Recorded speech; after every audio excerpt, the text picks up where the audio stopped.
The group eventually arrives at the city of Mason, receiving the same reaction as before. As the townspeople are terrified of Goburou, townspeople quickly forms, armed with farming tools, seemingly ready for a fight, even though such weapons wouldn't stand a chance against Goburou. Goburou had anticipated this reaction since Mason is a remote village known for being exclusionary toward demi-humans. Fortunately, Goburou has the princess with him, and after she reveals herself, the people back down and allow them to pass. The princess is finally proving her usefulness. Upon learning that the princess is with the group, the mayor officially welcomes everyone and offers them a stay in his manor. Afterward, they are shown the village's main attraction, a giant waterfall. That night, a party is thrown in their honor, and they enjoy good liquor. However, the celebration takes a turn when a drunken villager decides it's a good idea to grab a handful of dummy parts. Needless to say, things don't end well for him. After calming Goburou down, Goburou then apologizes to everyone for nearly crippling the villager. To make amends, he proposes a drinking challenge. Anyone who can outdrink him will receive 4 silver plates as a reward. The prize excites the villagers, but none of them stand a chance against the 8-foot-tall Goburou. The next morning, Goburou group departs from the village of Mason and heads toward Cluster Mountain as planned. With nothing particularly interesting happening, Goburou pokes his head inside the carriage to inform everyone that they will reach the base of the mountain in no time at their current pace. However, he notices that the twins don't look well and asks if something is wrong. They explain that they were in charge of cooking for the entire village during the previous night's party, and they are still exhausted from the workload. Goburou, not wanting to overwork them, offers to take over cooking duties for the day so they can rest. What seemed like simple fatigue soon proves to be much more serious. By the next day, it becomes clear that the twins are not just tired, they are heavily pregnant. Goburou has no idea what to do, so he calls Goburou for advice. He considers returning to Mason Village for a safe place for the girls to give birth, but Goburou informs him that returning isn't an option due to time constraints. Although Goburou lacks medical training, Goburou explains that if the twins went from simply pregnant to ballooned in a day, the babies are likely stealing nutrients from their bodies to grow rapidly. At this rate, the delivery will happen soon. With no other choice, Goburou frantically searches area for a safe location for the girls to give birth. Given the circumstances, he won't be able to look after the princess for a while, but she seems to understand the situation and sits quietly in the corner. The twins reassured Goburou they'd be fine, but after their checkup, they were alarmingly thin. Their babies were draining their nutrients, so they needed something highly nutritious or they'd die. Desperate, Goburou ripped off his arm and offered the raw meat to the girls. They refused due to their love for him, but Goburou insisted, assuring them he could regrow his arm. Reluctantly, they agreed. Finding a suitable cave for the twins' delivery, Goburou dealt with a bear family and prepared the cave. He constantly healed the twins until one gave birth, causing her to faint. To ensure others could assist in future births, he broadcasted the process to Seiji using blood clones. Operation section was necessary, and he successfully delivered the twins' babies. Overjoyed with their newborns, Goburou was recovering from the impromptu surgery. Goburou identified the babies as mixed-blood ogres, often outcasts and hated. He suggested ending their lives, but Goburou refused, determined to love them unconditionally. Seiji praised Goburou but criticized his delay in performing the operation section, which could have prevented the twins' risk. The babies, named Oro and Argento, showed signs of great power due to Goburou's gem-rich diet. The twins, Felicia and Alma, were thanked for their endurance. After that, Goburou went out to seek for food. Goburou went scouting and encountered a massive deer. Despite its power, the deer was only shedding antlers and left without attacking. Goburou decided to save the antlers for his children. He then stumbled upon a battle between humans, beastmen, and a powerful Florian named Balur. The party fought bravely but was overpowered. Goburou intervened, defeating Balur with his sniper rifle, but spared the human party, recognizing their potential. He claimed Balur's corpse as a reward for helping the injured party. Returning home, Goburou found his children already walking and talking. He fed them the deer antlers, granting them immense power. After a day of adventure and growth, everyone settled in for the night, and Goburou prepared to evolve once again. After Goburou obtained his new form, the group set out the next day to continue their journey. To their surprise, more of the women were pregnant. This time, it was the alchemist and the blacksmith. Having been through this before, Goburou knew what to do and suggested they stop near a place with water. The surgery process went smoothly, and not too long, Goburou became the father of 4. With this, the alchemist and blacksmith were deemed important enough to receive names. The blacksmith was named Emery, and the alchemist was named Spina. Emery gave birth to a half-ogre son, whom Goburou named Anila, while Spina had a human baby named Nicola. The next day, they arrived at their final pit stop before the royal capital, Purgatory. Once there, Goburou had the princess put on a disguise to avoid being recognized.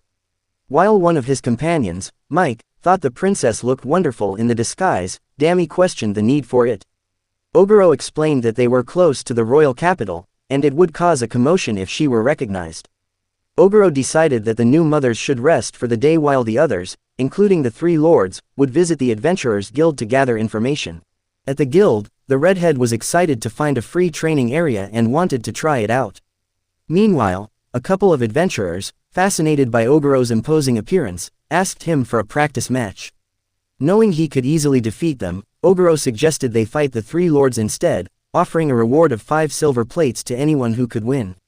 This offer piqued the adventurers' interest, forcing the 3 lords to defend themselves against a group of challengers. Dami thought the whole thing looked fun but knew she would overpower everyone if she joined, so she stayed on the sidelines. As the fight began, the adventurers quickly realized they had no chance against the lords. Goburou took this opportunity to introduce himself as the leader of Parabellum, a mercenary group with the strongest warriors anyone would ever see. After passing out his business cards, Goburou and the others headed to the market to stock up on supplies. While there, Goburou spotted a camera, something he was familiar with from his original world, and immediately bought it. Upon returning to the inn, he eagerly took pictures of his children. That night, Goburou reflected on the journey ahead to their destination, realizing it would take a few days to reach the city. He was also concerned about what they might encounter upon arrival. Noting that he had been distracted by the new babies, Goburou decided to check in with the other groups. First, he contacted Blood's group, who reported that everything was going well, though Spelse had been buying books non-stop. While Goburou didn't recall giving them such a large budget, Spelle assured him it was fine. She had discovered an infinite money glitch, robbing bandits who attempted to kidnap the elves they had with them. Next, Goburou contacted Dodameki group, who had been gathering intel. He was pleased with her progress but encouraged her to take breaks. After that, he checked in on Group 4, who had been struggling without a clear leader. To fix this, Goburou randomly appointed her in as the leader, wishing her luck in her new role. The last group Goburou checked in on was Ogrekichi, but when he tried to use his earrings for a visual, he saw an unsettling image of himself being sliced in half. This vision was so jarring that Goburou decided to take a detour to check on Ogrekichi in person. He informed the princess of the detour, which would add 2 days to their journey. The princess, understanding and noting they were ahead of schedule, agreed to the change. As they traveled to the maze city of Gios, Goburou reminisced with Dami about a necklace he had given her when he was still a bald goblin. Though only 4 months had passed, it felt nostalgic due to everything they had experienced. Dami, who had been with him since day 4, was feeling insecure because she hadn't gotten pregnant despite their many intimate moments. Goburou reassured her that no matter how strong he became, he would never forget about her, and whether or not she bore his child wouldn't change his feelings for her. The next day, they arrived at Gios, and Goburou headed to the dungeon entrance, where he encountered 2 adventurers fleeing for their lives. They warned him about an unstoppable minotaur inside. Goburou, suspecting the minotaur might be his friend Ogrekichi, he went to the city mayor to discuss the situation. The mayor confirmed that they had sent a team of adventurers to defeat the minotaur. As they returned to the dungeon entrance, they saw Ogrekichi and Earthy emerging, having grown significantly in size. Ogrekichi, now a new species of minotaur, and Earthy now as a full Earth Lord, set down one of the adventurers, assuring everyone he was just unconscious. Goburou asked for an explanation, and Earthy revealed that a rare monster called the Mind Mirror had attacked them in the dungeon. The Mind Mirror could take the form of the strongest being its opponent could think of, and it had transformed into Goburou. Ogrekichi had been close to defeat but evolved into a minotaur just in time to win. The vision Goburou had seen was from the moment Ogrekichi defeated the mimic. With the misunderstanding cleared up, Goburou decided to spend the night in the city. Before they settled in, Ogrekichi challenged Goburou to a sparring match. Expecting this, Goburou had a giant arena dug out for the fight. Ogerekichi, who had spent countless hours battling powerful monsters in the dungeon, was determined to defeat Goburou and stand beside him as an equal. Touched by Ogerekichi's determination, Goburou prepared for an all-out fight. The battle was intense, with Ogerekichi using his new abilities, including fire and lightning, to push Goburou to his limits. Although Goburou had resistance to lightning, fire was still a threat. Ogerekichi's strength had grown so much that he could now challenge Goburou, forcing him to use his own transcendent abilities. Despite the fierce competition, Goburou managed to overpower Ogerekichi with a combination of strategy and brute force. However, when Ogerekichi used his new Phantom Bull ability, Goburou was forced to up his game, unleashing a series of devastating spear attacks. The battle raged on, with both fighters pushing each other to their limits. Ogerekichi's determination to win was evident, but Oburou's experience and power ultimately gave him the upper hand.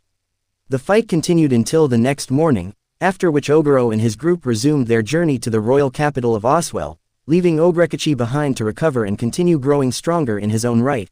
Goburou is impressed with the capital, being the first place he's seen with actual indoor plumbing, which he views as a sign of the city's advancement. The princess, proud of her capital, credits its progress to the wisdom of its founders. After some sightseeing, they head to the Umber Palace, a beautiful building specifically built for the princess, which is more like her private bedroom. Goburou and his companions, who have only ever lived in caves, find these lavish buildings a foreign concept. As thanks for Goburou's protection, the princess promises to prepare a fitting reward for him and offers accommodation for the night. They are all invited to spend the day in her castle. The meal they are served is so delicious that they all end up overeating. By nightfall, Spinal and Emmy struggle to sleep, unaccustomed to the large rooms and soft beds, while the twins in the next room miss the damp cave smell they were used to. However, the children sleep without any trouble. The next morning, Goburou wakes up, and after everyone is dressed, they meet with the princess. In gratitude, she presents Goburou with a placard in addition to his original reward. The placard is essentially a letter of endorsement, granting Goburou free access to the capital whenever he wishes. When he asks why she's giving him this, considering the possibility of misuse, the princess reassures him that from what she has observed on their journey, misusing the placard would be too much effort for him to consider. Moreover, she might need his services in the future, so it would be beneficial if he could bypass checkpoints next time. Confident in her decision, Goburou accepts, realizing he has gained a potentially troublesome ally. They then prepare to leave, but since the princess was grounded for joining Goburou without informing her guards, only her knight is there to say goodbye. Goburou assures him it's fine since he already bid farewell to the princess and advises the knight to continue training to be more helpful in the future. As they begin their return journey, Goburou notices that Dami seems down, feeling inadequate by Goburou's side after witnessing Ogerekichi's strength. Goburou reminds her of his earlier promise: no matter how strong he gets, he will never abandon her for being weaker, and he will always help her get stronger, no matter how long it takes. Dami asks for his help to get stronger, so Goburou stops the carriage and announces that it's time to help Dami train. He summons several giants for Dami to fight, determined not to stop until she levels up. By evening, Dami is exhausted but has defeated many of Goburou's monsters. However, she hasn't evolved and is unsure why. Goburou reassures her that she has worked hard enough for today and should rest. Soon after, Dami collapses from exhaustion. Goburou carries her back to camp but loses feeling in his legs, worrying the others. Spinal explains it's a symptom of mana depletion, something Goburou rarely experiences due to his immense mana reserves. They're relieved this didn't happen during a real battle, but Goburou realizes he must be more cautious with his magic use. Just then, the twins call out that dinner is ready, so everyone gathers to eat. That night, Dami sees the evolution screen and excitedly wakes Goburou in the morning to show him that she has evolved into a full vampire lord, thanks to Goburou acting as her personal experience farm. She reveals her true name, Hakina, and because she is the first to tell Goburou her true name, it cements her position as Goburou's official wife. She is incredibly happy now that she no longer feels like a failure, and Goburou is just glad to see her smile and laugh again. The next day, they finally return to the forest where their journey began. It's been about a month since they left. A third of Goburou's entire life is a monster, so he was starting to miss the dark and damp cave. Emmy finds it a bit cramped with all the new additions, but it's still their home. However, they discover that someone has remodeled the cave, making it bigger, with marble walls and torches lighting it up. Goburou and the others are greeted by those who arrived before them, who explain that they did some renovations to make the cave less cramped. Goburou is surprised by their initiative but appreciates the effort. They created a large stretch of farmland to become more self-sufficient with food, and the Dryad, now leveled up, has moved in, asking to be called Dorian. They also built a ranch for the animals Goburou has tamed and a giant residential block to accommodate the new inhabitants. These new residents, called Katsits, are not particularly skilled in combat but are excellent builders and incredibly fluffy and cute. Suddenly, Seiji comes running up, panicked, to inform them that Gobiji has been hospitalized. Goburou visits Gobiji, who is offended by Goburou's mention of his impending death but still wishes to talk one last time. Goburou introduces Gobiji to his grandchildren, a first for Gobiji, who finds it hard to believe that Goburou, born only 3 months ago, already has kids.